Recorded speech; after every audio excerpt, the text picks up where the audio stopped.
We have breaking news out of the NIL world today. Rumors of a major deal happening this week. What is this new world we are living in? This is getting out of control. 10,000 over there, 1 million over here. What are these kids supposed to do? Salem, former OSAA 6A Baseball Player of the Year, and the reigning 6A Oregon Gatorade Baseball Player of the Year. He also holds the South Salem all-time points record, scoring record in basketball. We're so excited to have him on the show as he's preparing for the draft this coming weekend. Welcome to the staff. Thank you guys for having me. Personally, thank you for showing up. Every day we have superstar athletes you come into the show. We're working through the early stages of the show. We've kind of had some guys coming in and out, but no one with this factor your comments. So we were deciding when you were coming in, we were like, man, this guy is a once in a lifetime talent from our home thing. Played against him a couple times. Of course, grew up with him. It's almost like a rivalry, but at the same time, we're still rooting for you as you're moving on to your journey. Like, you are now at this point of stardom to where you're going to be the best guy in our hometown to do anything in sports, right? But that's not the Teagan Scott that we know. Right? We know Teagan Scott from when he was younger, playing sports, going to latchkey at Lee Elementary, right? Just grinding his way through. You were that. Right, and now you're this. What led to this? What you are now? Where did it start? How's it going? How are you feeling right now? Walk us through kind of what your journey is. Yeah, I mean the journey from when Lee to here, I guess, is just through my support. Like you said, my whole life we've known each other. I just value those relationships and those people rooting for me, supporting me, helping me along the way. I found me where I've been, and I'm still that same kid that wasn't actually running around playing football, doing all that stuff. And so that definitely hasn't changed. But yeah, just the support I've had growing up, whether it's my family, my friends, and even people I don't know that root for me behind the scenes too. That's right. And I'm really curious. I get what Jacob said. I know Teagan Scott on social media when we play against in baseball. But when did this start? You played. Was baseball and basketball, baseball and basketball always your love sports? Were you playing soccer? Yeah, other sports. We want to know the earliest stage. So I dabbled in everything. I played indoor soccer when I was 6 years old. I played football because my dad was a college football coach. I played basketball. I played football, baseball, everything. When I got to high school, it was just football was so great. Summer baseball was so great. So football just kind of had to stop playing in order to focus on baseball. And then it was baseball and basketball. And then my whole life, it was kind of just, you're going to be a multi-sport athlete, so you stay athletic, you're not only going to play baseball. And that was great for me because I never got tired of baseball, and I always stayed in love with it. Well, I think it's so important that you talk about that because I think in today's modern world, we kind of lose sight of this multi-sport thing. There's a lot of guys I know that their parents make them play one sport and they play that their entire way through high school. I saw it a lot playing tennis. You have guys that started when they were 6 and they just did nothing else. Right, but you played a lot of sports. Did that play a role in your development? Did playing basketball kind of in the off season of baseball, did that kind of help you in your baseball career? Do you think it made you more athletic? Did it hurt you in ways? What are your thoughts on that? Yeah, no, it 100% helped me. Made me more athletic. It also taught me how to control my emotions a lot better. Basketball is such a high emotion sport. You don't really see that in baseball. Baseball is so much failure oriented, and so learning how to control my emotions and also deal with people that aren't alike to me. And when I build those connections, you got in baseball where I played with the same buddies the whole time. Basketball, I get a different type of emotion and personality, so I deal with that too.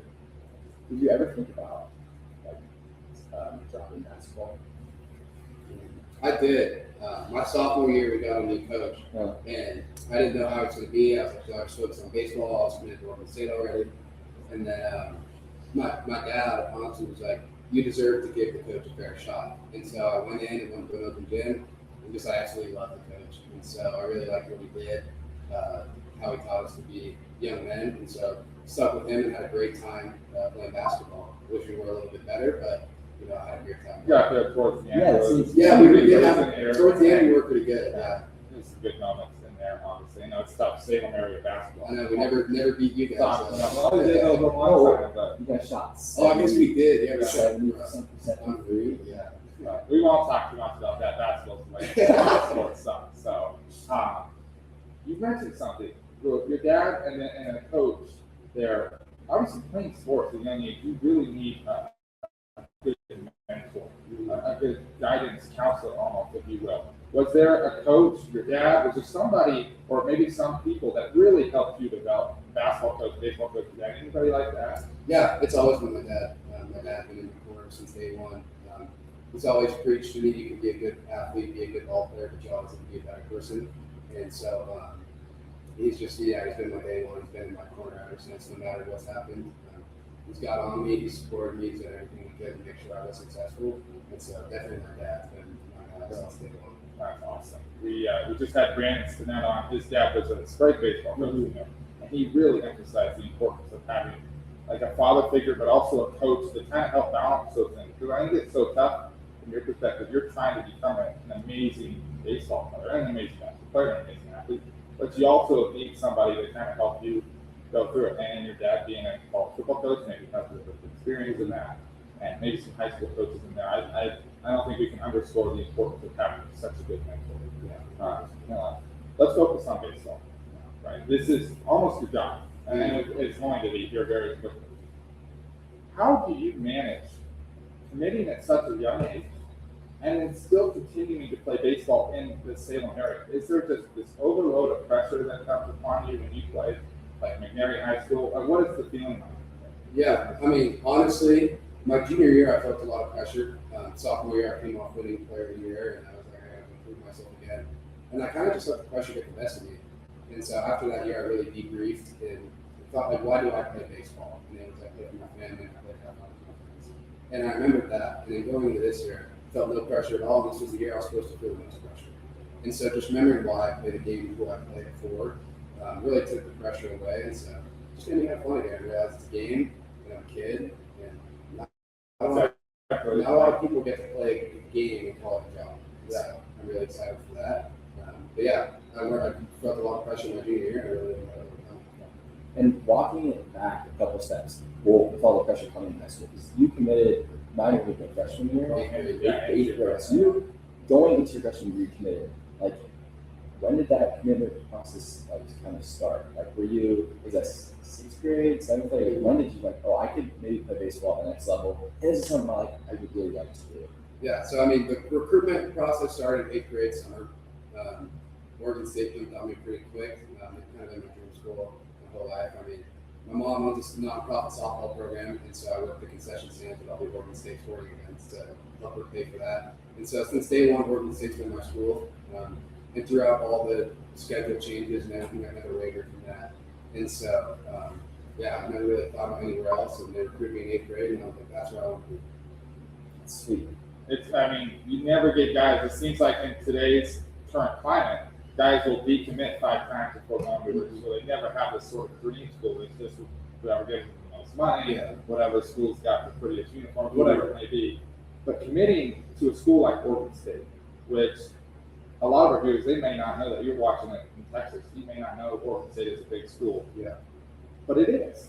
It's a tremendous baseball school. Was there any doubt in your mind, throughout the entire process, that maybe there was a school with brighter lights or bigger colors or nicer uniforms that maybe would catch your eye? Was it just Oregon State the whole way? Was there a couple other schools that tried to come in at the last minute? What was those final steps of the recruiting process? Yeah, during the, I don't want to say the downfall of Oregon State, but all the schedule changes, there was definitely some schools that were putting my age up. And I never really wavered, to be honest. I remember why I committed to Oregon State, and my family has always preached loyalty. Like, you say something, you're going to do it. You're a man of your word. And so I never wavered. Coach Ham does a great job on there, and the whole staff does a great job. And I want to be the hometown kid. I want to play for my state. That's my dream, is to go to Oregon State, and everybody knows me. I'm from Oregon, and I go win the national championship. And that's always been in the back of my mind, is I'm going to go and carry Oregon State to the national championship and bring it back to Omaha. And so just knowing that, and knowing the reasons I committed to Oregon State, never been my commitment. Gives me some highly Russian vibes. He's another guy who went to school an hour from here, and you see what he's done in the big leagues and what he did at Oregon State. Speaking of guys like that, is there somebody that maybe did this before you, and maybe it's Allie Rushman, that was able to kind of provide you with some knowledge of what it's like committing at a young age, what it's like staying loyal, like you said, what it's like kind of dealing with some of the bigger schools that are hitting your agent's line. Was there a person that maybe provided you some insight on that process, or was it just you kind of just figuring it out by yourself? Yeah, on the inside of the other schools and stuff, it was kind of just me figuring it out. But I mean, I trained with Ryan Brown, who went to South State. I'm a South Salem grad, so I trained with him all the winter. And he just kind of gave me the insight on Oregon State, and helped my college going there, told me how great the program was, how great of a job Canada does to support with the fans and everything. And so he's the one that kept my opinion and gave me 100% credit. So what's that?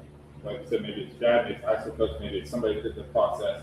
It's such a grueling process. Yeah. You've been doing it since you're 14 years old, right?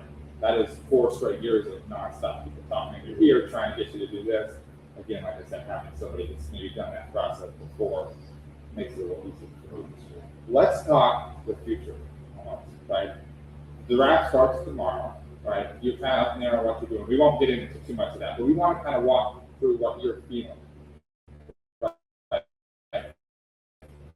Weighing that you're kind of leaning towards, like making you think one way or the other. Is it the money? Is it the team? Is it Oregon State crowd? Whatever it may be, is what is it weighing between those two? Yeah, my whole life, my parents have always preached to me never do anything. So I'm really going to go where my heart takes me. And to be brutally honest, I don't know what that is right now. This is the first time in the last 5 years I've really ever wavered from Oregon State besides fit. And so it's definitely a new feeling for me. I wish I knew what I was doing. I wish I knew what the next steps were, and I just don't. So it's really hard for me. I wish I had a crystal ball and could shake it and tell me what's the better route.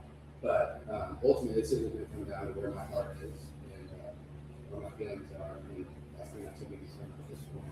Yeah, it's tough to say. Like, I mean, well, I don't know, but you have a big choice, and it's like, and there is like, the loyal. Do I stay loyal, or is this opportunity? It's like better for my future. You know, it's like that is a really tough choice. I don't think people shine a light on how hard that may be. I don't obviously have no idea, but like that is a tough decision. I mean, I think we do underscore it. You know, people see Teagan Scott online as a great baseball player that may be playing in the MLB, maybe playing in Oregon State, but I think they missed 95% of what really happens, the decisions that are being made, the tough choices that you have to do. Somebody at the end of the day is going to be upset, you know, but like you said, you're just going with what your heart's saying, and I think that's exactly how it should be. It should be your decision, what you feel is best. Not, like you said, we're very supportive of whatever you do. We have no doubt in our minds that whatever you choose to do will be the best decision for you and moving forward. Let's talk the decision itself, right? You said it's your part making you. Are there other people in your life that are kind of helping you through it? You talked about your agent. Is your family having to play? Are you in contact with some big league clubs? Who's in that kind of circle of your decision? So yeah, ultimately, it's my family, my agent, myself, and honestly, I'm not really big part of my decision. And every night I ask him to make a decision quickly and what's best. And so still trying to figure that out. Just continue praying. Ultimately, how you can be the best reaction is where I go. So well, maybe talk a little bit more about that, because I think we don't talk about that actually at all in sports as much as we should. Well, how much of the role has your faith played in your baseball career, starting at a young age to now? Is it a major part of your baseball story? Yeah, I mean, from day one, God blessed me with the talents, and I never really looked at it. I've grown into my faith a lot, I'd say, the past few years. You know, as a kid, you're kind of just curious about it, and then you really end up buying into it when you mature and get older.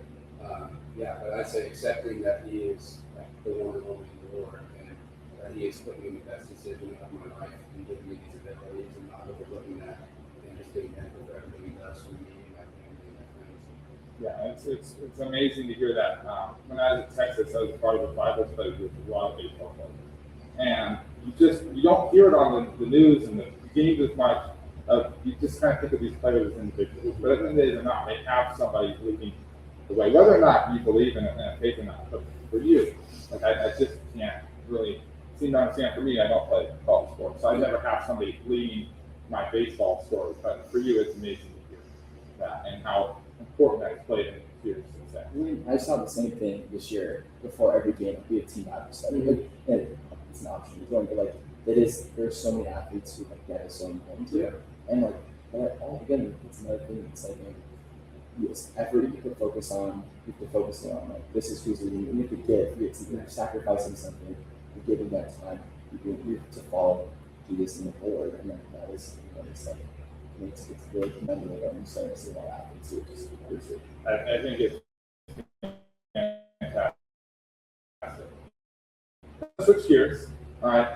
We talked about baseball. Let's talk a little bit about kind of what we do at Student Section, and we talked about a little bit before the show. But we kind of came together and built this show based on NIL and college sports and kind of helping athletes across the country understand what this new college climate is. Right? You're somebody that's dealt with it firsthand. Walk us through that recruiting process with NIL, because you're kind of that first wave of new recruits that's dealing with this new NIL thing. What was that like? And you're no longer talking about playing school for scholarships, and now you're getting money on the side. What was that process like? Yeah, I mean, it's just a blessing. Getting money from a school is a blessing firsthand, and then getting more on top is amazing. When I was younger, I didn't even talk NIL with them. They were like, dude, you're so young. Like, just, we're giving you this, your school's paid for. Like, focus on that, focus on getting better. And then these last couple of months, they started talking more money and everything with the draft coming up. And just realizing like how blessed and grateful I am for someone who wants more money to me and give to me. And ultimately, if I do get a lot of money, then I'm going to spend that money on other people. I'm going to donate that money. I don't need money as a kid like that. I'm going to devote it to my teammates, devote it to my friends, my family, that kind of stuff. Yeah, I mean, as you said, you should do what you want. We know the kind of person you are, and we're not going to spend it on a brand new house or a brand new car, as you know.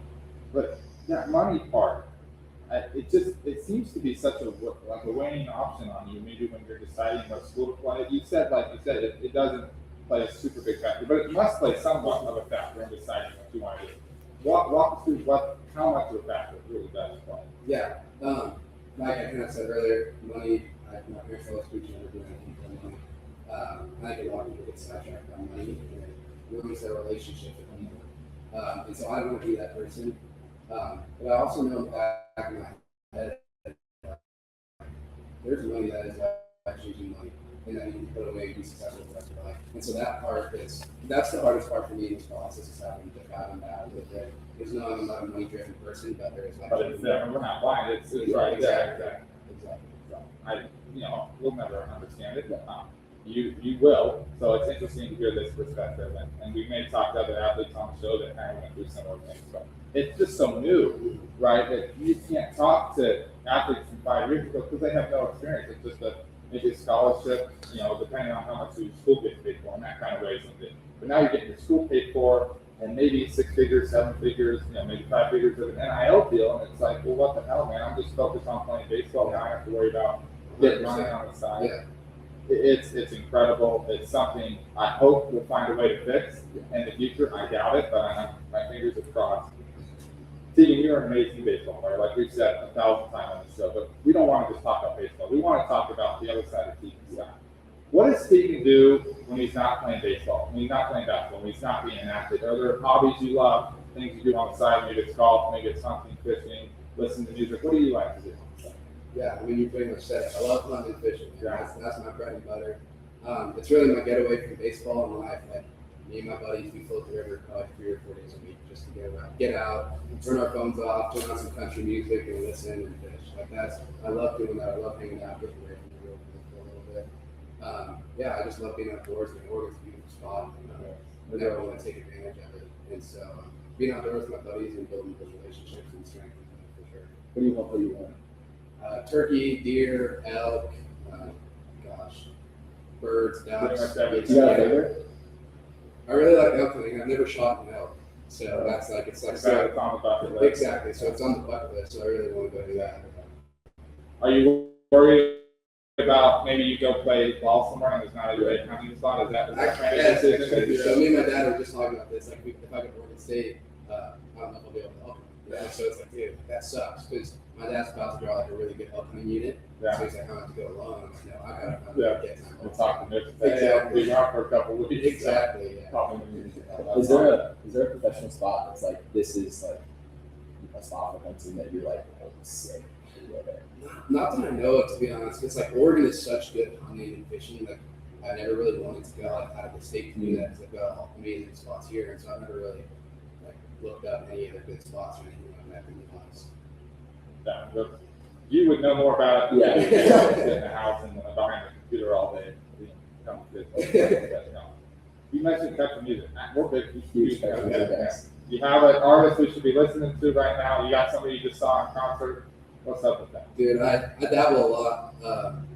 Hudson Westbrook, I love him. We just saw it. We just saw it today. Yeah. We were with that, right? Okay. Yeah, Love Hudson Westbrook. John Party's up there. I'll go to his concert later. But is he There in having Salem. Yeah. Morgan Wallen, of course. I mean, you can't miss with Morgan Wallen. I kind of I'm a sad country music guy. Really? I love opposite. I'm like a really like happy guy all the time, but I love like sad. Everybody does. Yeah, You kind of fit your feels a little bit. Exactly. Yeah. I mean, I love it, and I don't listen to a ton of music, but having it in the background, I love that. Is that what's playing when you're in the cage? Or? Yeah, everything. Country music. I love that. That's how it should be. Any So, Old Dominion? Who? we'll put you on that. That's my favorite. Is Old Dominion. Country music. There is very few songs. They're not like quite country. They're If you like, can think of Avery and Old Dominion, they're like one and the same. It's They're like- just happy bunch of four guys It's- who playing music. they're not.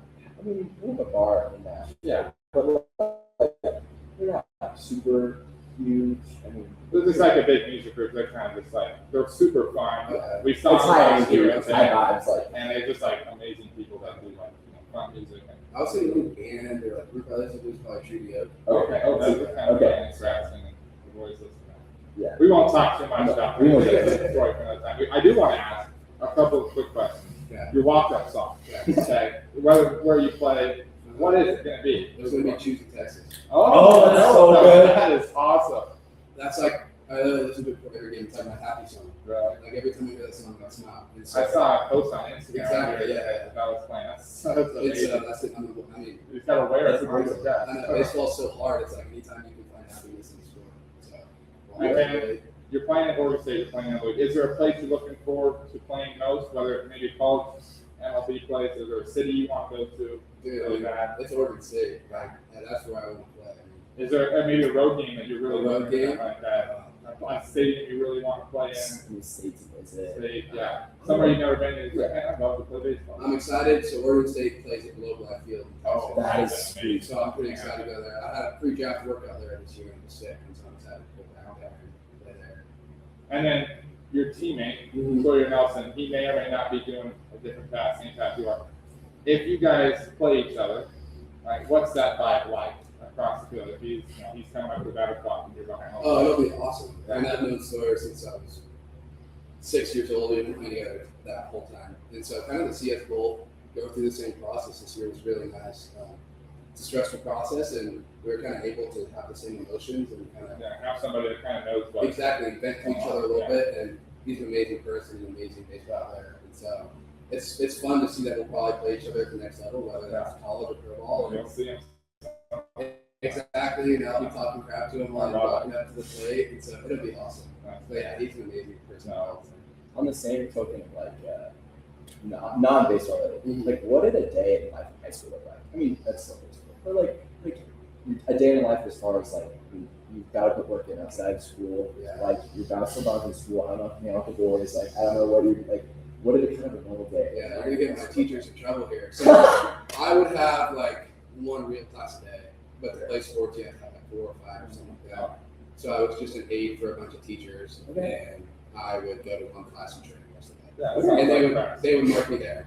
And so yeah, I mean, I would wake up at 10:30, go to school at 12. Right after that, I'd go work out. I'd go hit, go to practice. And then kind of just depending on how my swing was feeling that day, or I mean, when I was flowing, I would just hit and then hit at practice. When I was struggling, I would hit after practice too. But yeah, I mean, the whole second half of the day was pretty much just baseball oriented. Well, and on that same note, was there a moment in high school where you were just really feeling it, like, man, I can't wait to go play baseball? Was that every day? Was it some days? Or were you just like, man, like some days you just need an off day? Like, what was that now? Yeah, I mean, of course, some days need an off day, but every day I'm excited to play baseball. Like we talked about, it's a blessing to be able to go play sport.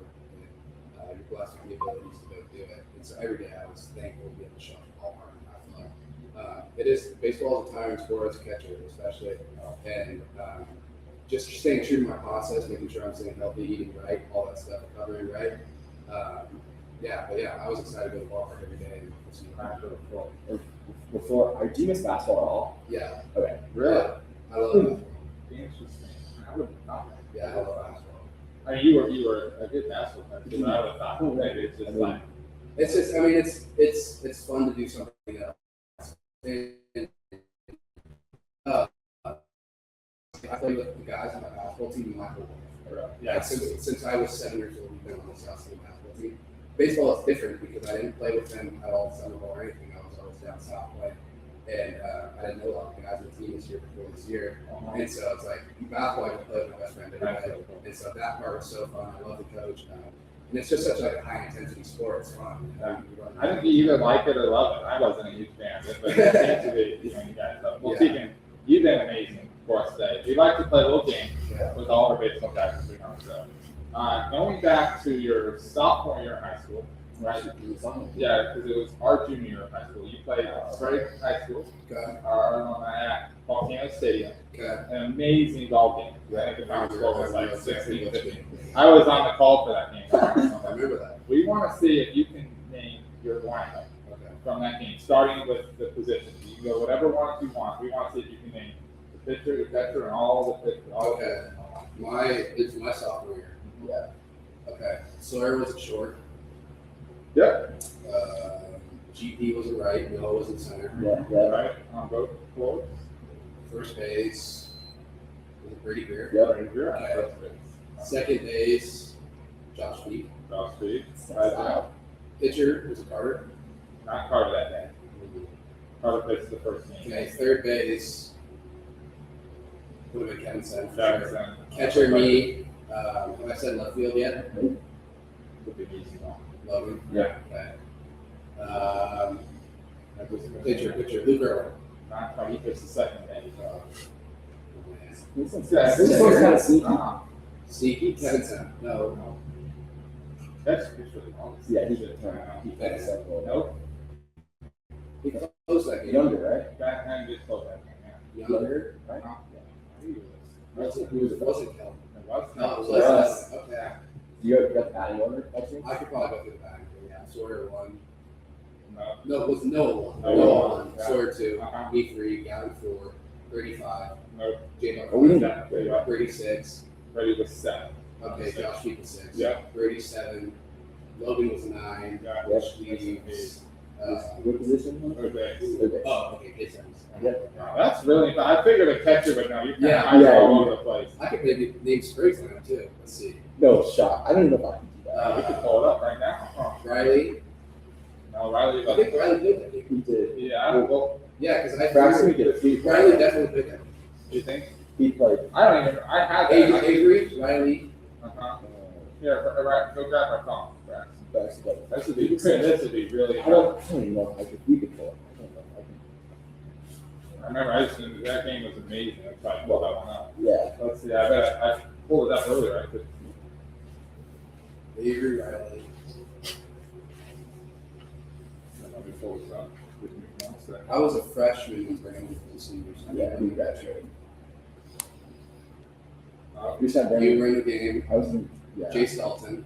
Jace, me, Taylor. Boyd. That's right, yeah. I think you guys just lined up. No. Shortstop. You definitely know.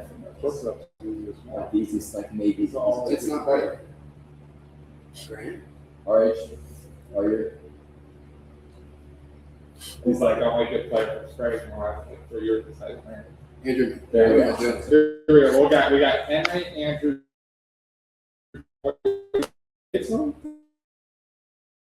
Avery, Riley, Brady. Can you tell us how you did? What your slash line was? Ooh, That that Wow, game. that's pretty good. Yeah.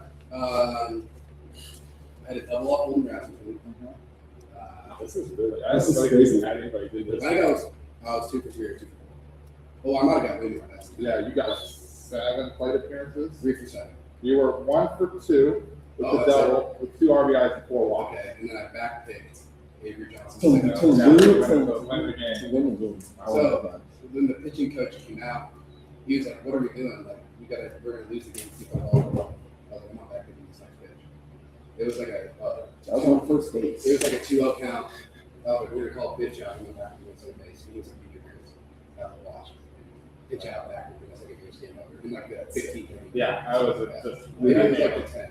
Yeah. It was incredible. There was home runs all over the place. It's like nobody could get out of any. We threw like 8 guys. Oh yeah, unreal. Yeah. Anyways, Teagan, thank you so much for coming on the show. You know, we can't underscore the importance of having such amazing athletes be such amazing people every day. And I think you embody that to a T. You know, you are welcome back anytime you want. We wish you the best of luck with whatever you decide to do. Like you said, your heart will make the right decision. You got a million people supporting you behind the scenes. So just keep chugging along, keep doing what you do, keep living a full baseball life, and God bless you. Enjoy the rest of your baseball career. Yeah, well, thank you guys for having us. You guys do some amazing stuff. So, what you guys think? Thanks. Appreciate it. Yeah. Yeah.